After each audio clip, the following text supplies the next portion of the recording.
brought the first Gemini Award to Ottawa for their animated special. That's right, Ian, and that animated special was based on Lynn Johnson's comic strip For Better or For Worse. Now Atkinson's characters are friends to millions of children. Father Christmas? Yes? I'm King Babar. We've heard about you in Celesteville. I have a list of toys from the children. You and Lizzie can each have one small toy to play with on the way home. How much is small? Under $3. All these characters were created in the Atkinson Film-Arts studios in Ottawa. And so for the very first time, the Velveteen Rabbit began to feel just a little bit what being real is all about. I think he's a little too goofy looking. We might want to make him a little shorter and a little bit wider in the cheeks. Maybe a little fatter in the body. Once an idea for a cartoon is hatched, the director and chief animator work together to create the characters. Okay, whiskers. Needs whiskers. It's not a formula. It's just something that either does something for you or it doesn't. You look at it and you go, oh, I think that's a little off track there. Or you might modify something like just by changing the ears and you go, yeah, that's it. The background scenery for each of Atkinson's productions is done in this studio. These artists are working on the Teddy Ruxpin 65-episode series. They translate rough outlines into actual scenes and then paint the backgrounds. Okay, we're rolling. Meanwhile, the cartoon characters' voices are recorded in the sound studio. What you're given usually is a little picture of the cartoon character you're going to do. And you put that in your mind, and if it's a short, fat character, you may say sort of short and fat and chubby, kind of like that. Or you can add special effects to it, like you can do, say, two voices at once. So you've got one voice, and you've got two voices at once. You know, things like that. Just happens. What about animals?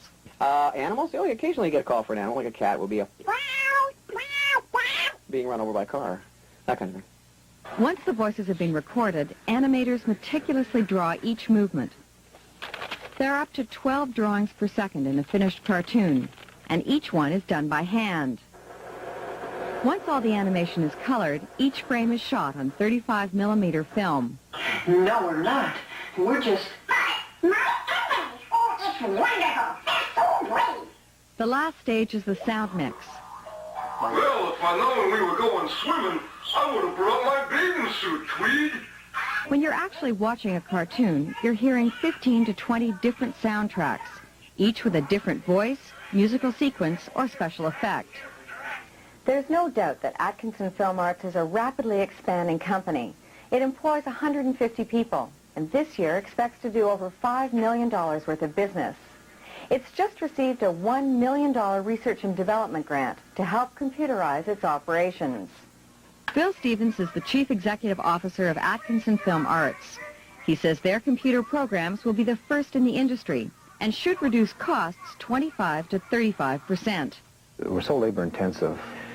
There are thousands and thousands of drawings in animation, and all those drawings have to go through so many stages of development, right from the initial animator drawing them with pencil, through transferring them onto plastic, and then painting them, and then putting them onto the camera, one at a time. As you go through the studio, you see these files, and there's immense files, sometimes this thick with hundreds of pieces of paper, and then there are hundreds of these files, and they all get put in great big boxes, and these boxes get carted from place to place. And if we can eliminate that by having it all transferred digitally and electronically, that'll be a very big step. The first animation Atkinson did was Little Brown Burrow in 1978. In it, the mice dreamed about going to China. Imagine the things we'd see if we should go to Cathay. That dream has come true. Within a few weeks, Atkinson will begin the first co-production with an animation house in China. Tell me more about the China project. What they're going to be doing is, for the first project will be the rendition of Hans Christian Andersen's fairy tale, The Nightingale. They've got two Chinese animators who are coming to Ottawa within the next couple of weeks. They've had trouble with their visas, so I don't know exactly when they'll be coming. And then animators from here will be going back to Shanghai, and they're going to actually work together on all the drawings, and it should be really, really good. I was wondering why you were poking me in the arm until I suddenly realized that wasn't my script I was reading. It was your script I was reading. Sorry. You did a wonderful job. Sally, wind me up and away I go. Sally, back tomorrow with the weekend entertainment menu still to come. The weather and sports with Hub Boudry. Stay with us.